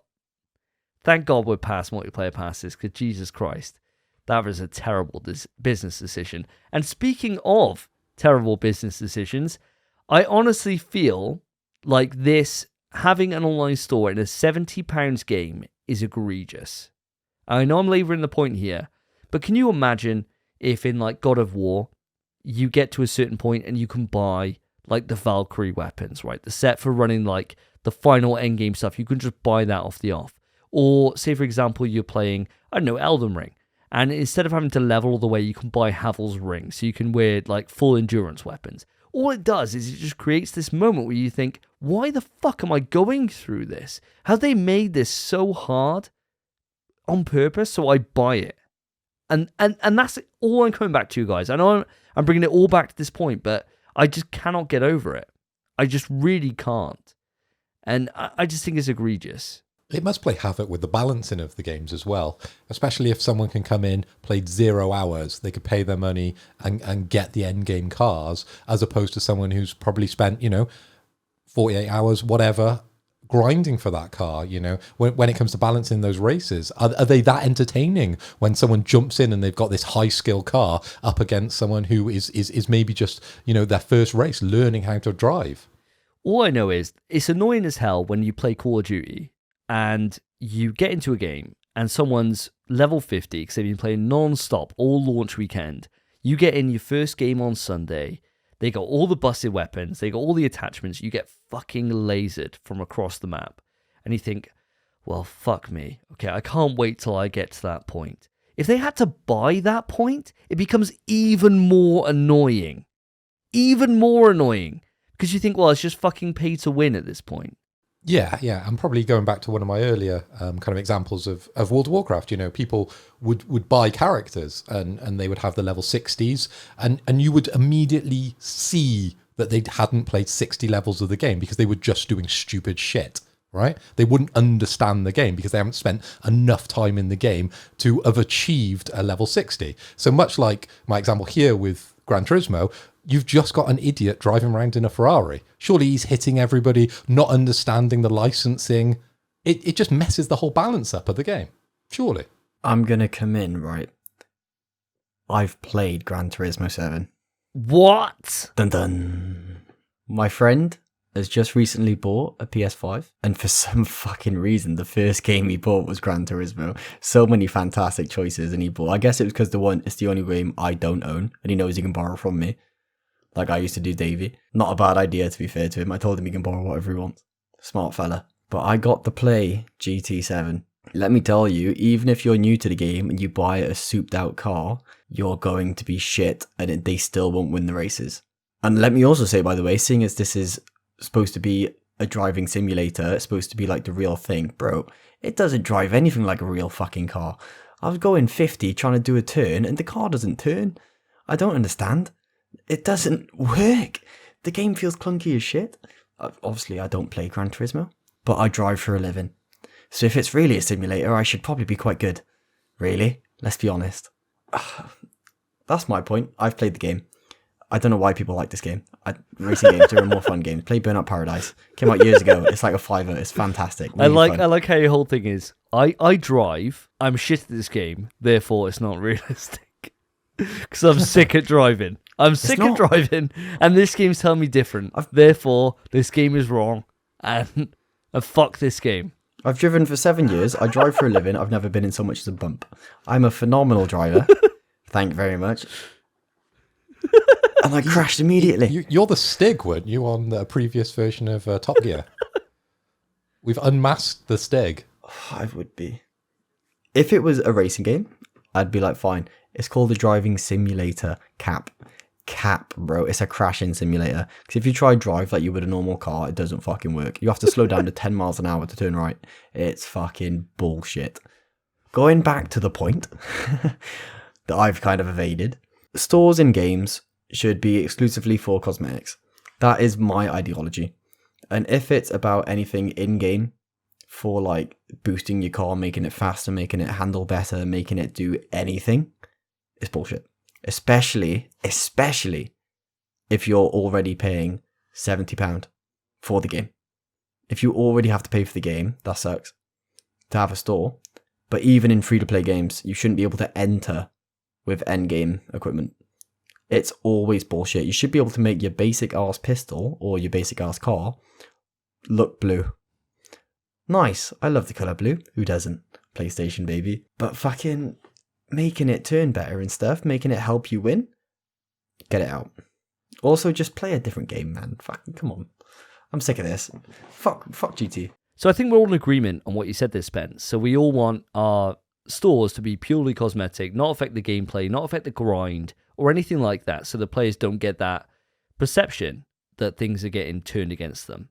However, I do want to discuss the DRM element with this. So Gran Turismo, as we know, is an online-only game. which means that you cannot access it if you play in offline. Now, of course, DRM is useful when it comes to piracy and getting around piracy and stopping people being able to upload different hacks and things like that can really affect the kind of gameplay balance and the earning of gear and the earning of credits and things like that, right? But how do you feel about having an always online environment when it comes to what used to be a single player experience?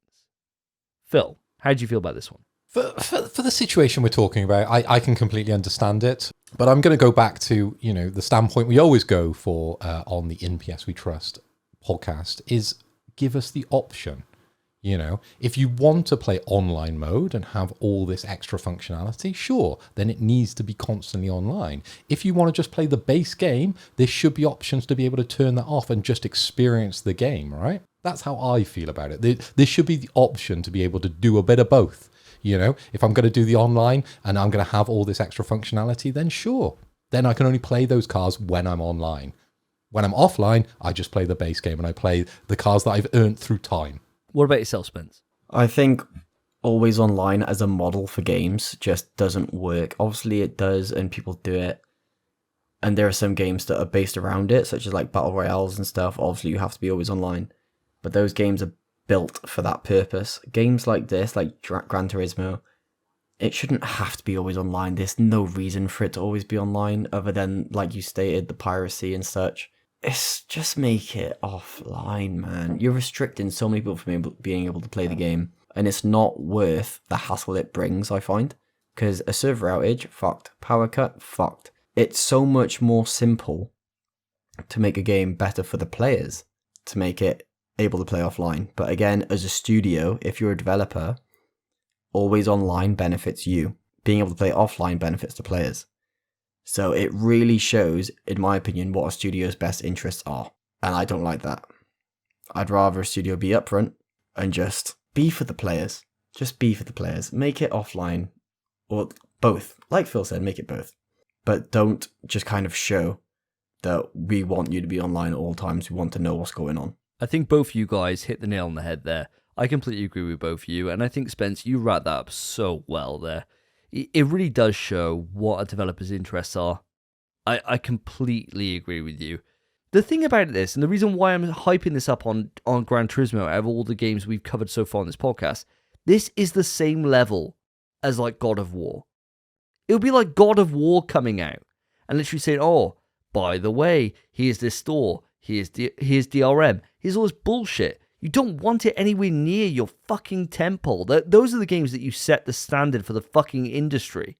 You just don't have it there.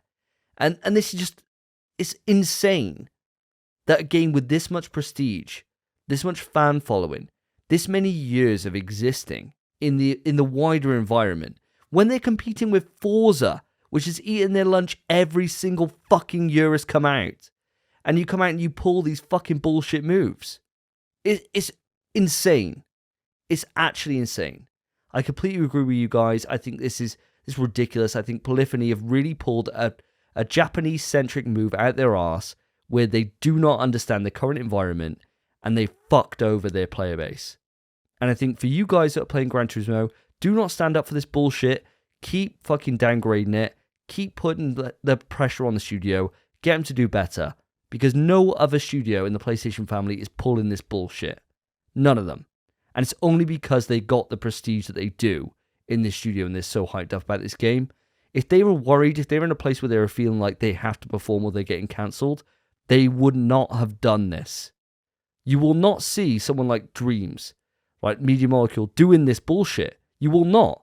Because they are one fucking feather step away from getting binned. You will not see anything like this. Polyphony need to realise that they are not the premier studio they used to think they were. And they need to get back in line and start doing shit for the players. Because we are the guys that keep them in business. And that's my rant over. Right, guys, it's that time of the show. We're on to our last topic, and we're going to be discussing the State of Play, which happened on the 17th of March. This was our 15-minute look at Hogwarts Legacy. I know we've all seen the State of Play. So how did you guys feel about the presentation? Again, it was slightly different to the GTA, Ghostwire Tokyo State of Plays that we've had quite recently. Spencer, what did you think of the presentation? I mean, I quite liked the way it was presented. Obviously, this game was announced to us over a year ago at this point, and we've heard nothing since. So it was kind of, other than some games where they kind of drip feed us through and through, they kind of had to show us everything. They had no options. If they just teased us now, it'd be a bit silly.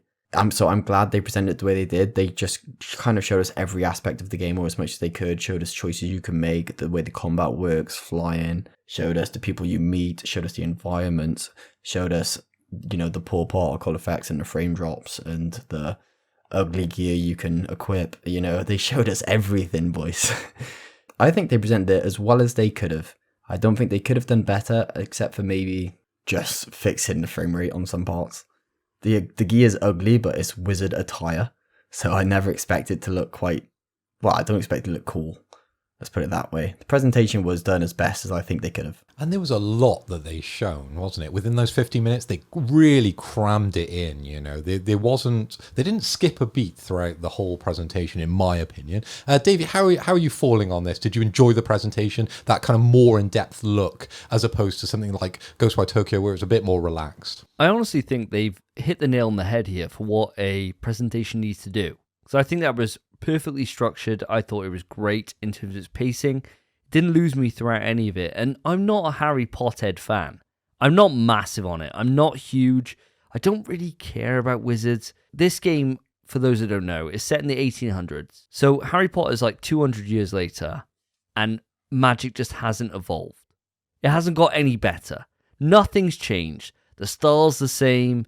The fucking spells are the same. They're riding the same fucking broomsticks. All I think about Harry Potter is that you could accomplish everything they want with a 9mm. Like, everything they're saying about, you could go in there and just shoot him. Like, Voldemort is like, Wingardium Leviosa, just bah! Over. It's done. It's done. You won. Harry Potter goes in there with a gat. And straight away, he gets off the train, he sees that guy, he's got like a fucking baby on the back of his head. Bah! And done. And Dumbledore's like, oh, well done. You use a bit of muggle magic there. And he's like, yeah, it's called fucking gunpowder, mate. Learn about it. You've been sat in here for 200 years doing fuck all because your magic's exactly the same for 200 years. Evolve, man. Evolve. We got gunpowder now. But parking that to the side, I thought it was great. I thought it was a really good presentation. I really, really enjoyed it. I'm glad. There's definitely some bias going into this presentation because I don't really feel the love for Harry Potter, specifically from you, Davey. Spencer, I'm sensing you like the series a little bit more. My next question is, if you were in the Harry Potter world, where do you think you would sit? Are we sitting Gryffindor, Hufflepuff, Ravenclaw, or Slytherin? I think Davey probably wouldn't make it through the front door if he's bringing guns and knives to the party. Say what I am. I'm efficient. For me, Phil, I see myself as a Slytherin. 100% a Slytherin. Bad guy. Yeah, I see you as a bad guy. Not Definitely. so much a bad guy. Maybe just an outsider. Misunderstood, I'd argue. I'd argue misunderstood. And you can make a lot of puns with Slytherin, can't you? He slivers into this place, slivers into that. He's in and out, Look at this snake, ladies. Exactly. It's infinite. The amount of Metal Gear riffs you could make, they probably wouldn't have played it because they're playing, I don't know, fucking Pong or some bollocks because they haven't evolved into modern technology yet. I don't understand what Wizards are doing with their time. Anyway, the point is that, yes, Slytherin, because I sliver in.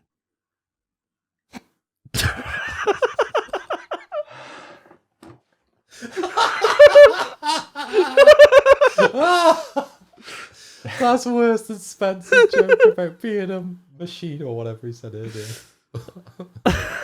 A weapon, that's it. Oh, fucking hell. So, Spence, we can't all be the same.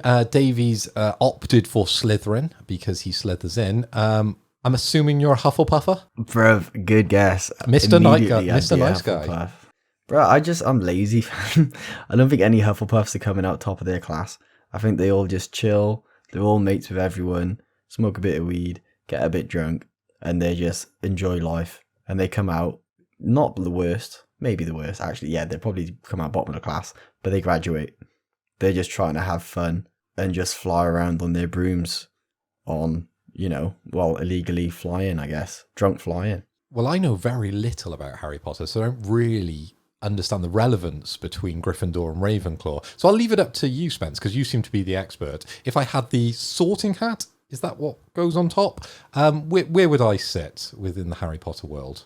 I think you would be a Ravenclaw because they're all different aspects. Hufflepuff is kind of like a calm and nice general thing. Ravenclaw is in terms of knowledge, how smart you are. Oh, I'll take that. And Gryffindor is kind of a compliment to bravery. So if you're brave, you're a Gryffindor. Perfect. I will take the Ravenclaw then. If we're if it's down to knowledge, yes, I will definitely adopt the Ravenclaw. How did you guys feel about the game itself? Do you think if we took away the mask of Harry Potter, would this game stand up? Davey, I'm going to come to you first because you've got a lot of angst for this game already based on the IP. How do you feel about the game itself? I think without this IP, this game would fall apart. I really do. But that's not a detriment to the game itself because I think this game really acknowledges what it is. I think for a Harry Potter fan, there's so much here. The amount they showed here, from what I know. Now, just to put this into context, listener, I was alive when Harry Potter was coming out. I was prescient. I was alive enough to know I was alive. Like people say, "Oh, I was born when Philosophy of Stone came out," whatever it's called, right? I don't even know the names of the books these days. Yeah, you sure you were sentient, bro? Yeah. Like, hello? All right, Prisoner of Azkaban. I remember that one, and it's like I was actually alive. I bought those books when they came out. And I enjoyed them. And I read the first 4, really loved it. And then there was such a delay until the 5th one that I just kind of fell off. I just had other things to do. I think I encountered women at that point. And I was like, yeah, I'm 16 at that point. I got better things to do, right? I got other things that I can focus my time on. And so I kind of fell off from Harry Potter there. Now, I've watched all the movies. I've enjoyed them. I thought they were okay. They were a lot better than, say, the game that can't be mentioned from those movies. They're actually good. And I've been to the Harry Potter Wizarding World in London about 4 times with different people. But I'm not the biggest Harry Potter fan. Now, I think, for me personally, the Harry Potter IP sells this game. And for me, it's what gets me in the door. Because it's interesting. It's fun. It's something we haven't actually explored since, like, the PlayStation 1. Now, I was the guy that bought the PlayStation 1 version of Harry Potter. And I run around that bullshit dumbass environment and did everything I could, and it was trash. It was a trash game, but I loved it. I really enjoyed it at the time. My sister owned it, and she was a massive Harry Potter fan, but I borrowed it and I played it to death. So the fact that it is Harry Potter, I think, to answer your question, Phil, sells this game, and I think that if it was anything else, it wouldn't have the same charm. Because even me, a distant Harry Potter fan who really doesn't care too much about the franchise, hadn't seen any of the recent movies, with the Fantastic Beasts and stuff like that, this gets me in the door. And I am actually interested to check this one out when it comes to the end of the year with Holiday 2022, which they're stating it comes out in. But Spence, as a hardcore Harry Potter fan, I don't know if you are hardcore, but you're more hardcore compared to me, certainly. What about you? I'd say I'm quite knowledgeable in terms of Harry Potter. I'm a fan of the series. I went to the cinema to watch most of them. Obviously, like you were dissing me for earlier, I was born maybe like 2 years before philosopher. How do you say it again, Davey? It's like 2 years before Philosopher's Stone. Oh, I thought it was Philosophy of Stone. It's not, is it? Philosopher's Stone? Yeah, that makes more sense, doesn't it? The Sorcerer's Stone in other places, by the way. Crazy little fact there. I mean, yeah, I like the Harry Potter IP. I've been outside of it for a long time because nothing's happened in it. I like the Fantastic Beasts movies. I've seen those. I've kind of read the books when I was a kid. I haven't read them since, so I can't really remember them too well. I just remember the 4th one being shite. I think if this game didn't have the IP, it wouldn't be a state of play. I'll tell you that right now. If it didn't have the Harry Potter IP tied to it, it would not be a state of play. And it's crazy that this game is even a state of play because this game is cross-plat. This isn't a Sony exclusive game, which is rare for a state of play. And it very much looked like a cross platform game, didn't it? There was some strange aspects to the game, which you alluded to in your opener, definitely when you were talking about the frame drops. There was definitely a lot of them speaking and different words maybe possibly coming out of their mouths. How did you feel about the execution of the game itself, Spence? And sort of, if we compare it to games that have come out now, when we're talking about Elden Ring, we're talking about Horizon, is this game on that level, or have we fallen way below expectations here? I'm going to tell you right now, the games you just suggested, the games that like similar games, I'm going to throw those away. Those games don't count. This game is coming out holiday this year, and the game I want to compare it to is Forspoken, because that game comes out the same time as this game, relatively anyway, roughly the same time, and they're kind of similar games. However, this game, Hogwarts Legacy, the combat looks like a fraction, a decimal point of the combat that is in Forspoken. The movement is nowhere near as fluid. The combat's nowhere near as good. Sure, they have limits with Harry Potter, with the IP, and they don't have limits for Forspoken because it's a brand new IP. They can do whatever the fuck they want. They can be creative with it. Harry Potter, being an existing IP, gives them restrictions. But they could just like whip out the broom mid-combat, like the dragon in Goblet of Fire. They could do anything.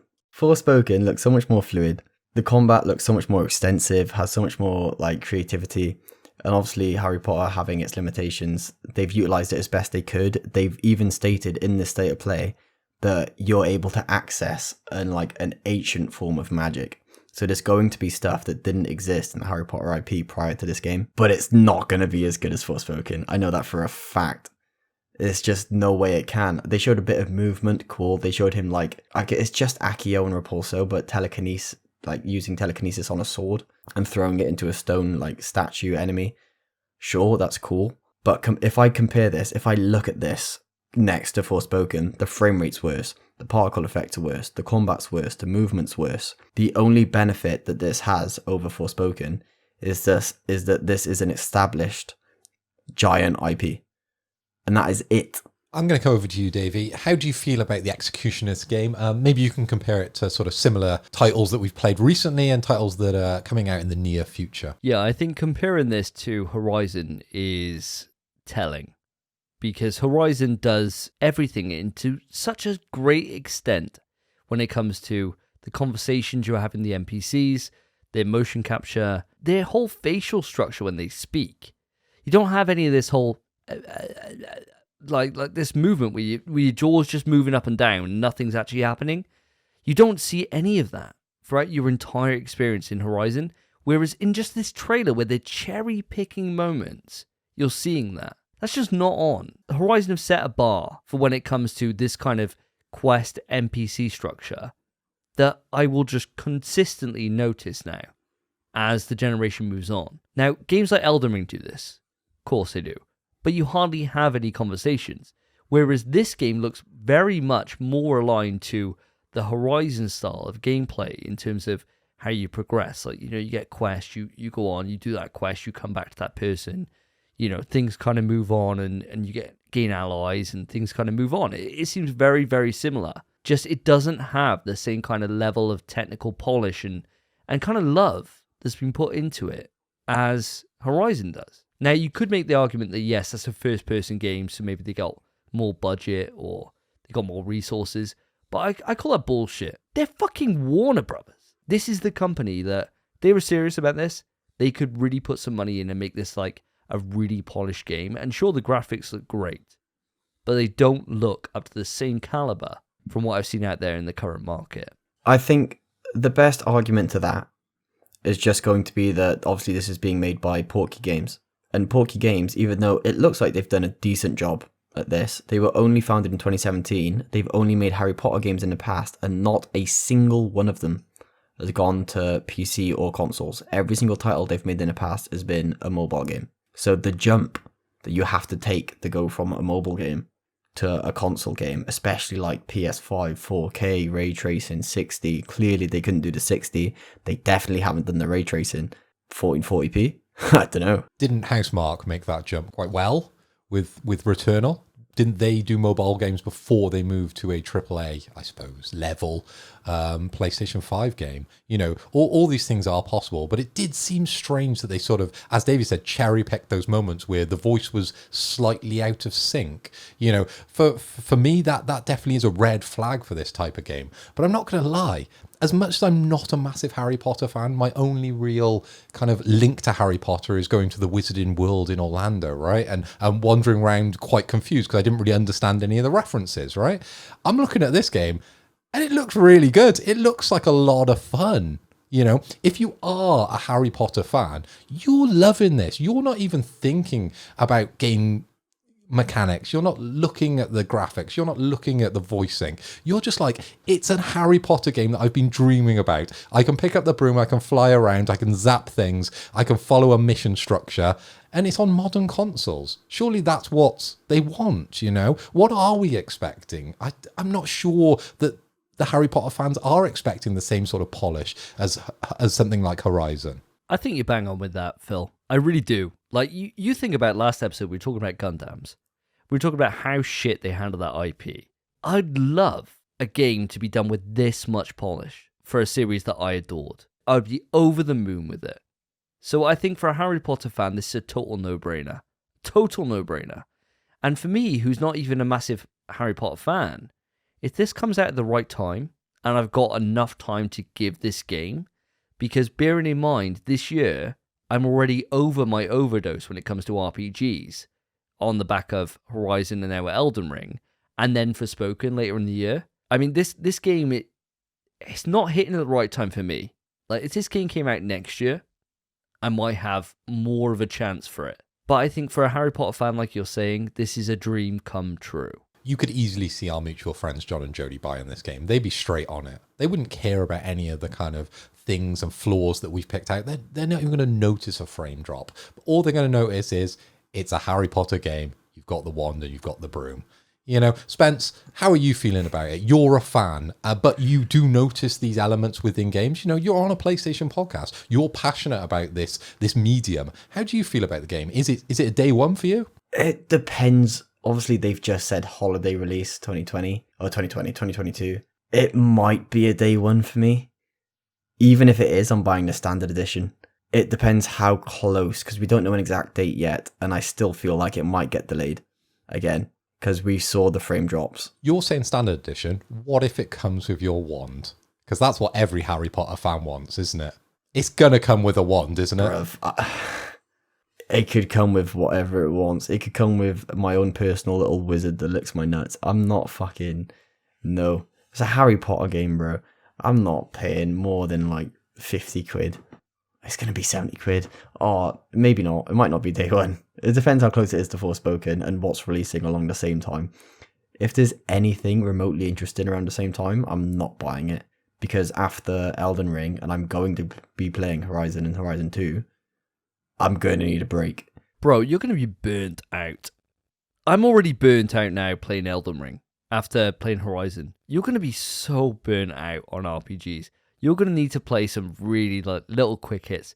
Maybe Dino Crisis that we've spoken about for about 100 years and maybe we'll eventually cover. You're going to need something, mate. What about yourself, Phil? As much as the game does interest me, I don't think it's going to be a buy for me. Fair. So for me and Spence, it depends on what's coming out at the time, and for Phil, probably a hard pass for you. But I'd love to hear what you think about this. Just please write into the email pswetrust@gmail.com. Another way is to reach out to us on Twitter @MPSWeTrust, or, if you take your fancy, either of us individually. Our individual Twitter accounts will be in the description below. I handle the Reddit, so I'll be updating posts based around each episode. So feel free to jump onto Reddit. It's free to set up. Most people have Reddit accounts already. Feel free to say hi. And remember, if you want to support the show, the best way of doing so is by leaving us a review. There's loads of ways you can do that, but the one we're pushing at the moment is through Spotify. So if you use Spotify, which 62% of our audience do, then please go on that and put the stars to 5. If it's anything less than 5, I'll know. And I'll be there. And that's it for episode 39 of In PS We Trust, a PlayStation podcast. Now, I've been Davey. I've been Phil. And I've been Spencer. Take care, guys. Peace. In PS We Trust is hosted by Davey, Phil, and Spencer. You can write into the show via our email, pswetrust@gmail.com. Our Twitter is @InPSWeTrust. To find each of us online, follow our Twitters, @SSJDavey, @PhilipHoy, @SpenPie_. Thank you for listening. Take care of yourselves, take care of each other. See ya.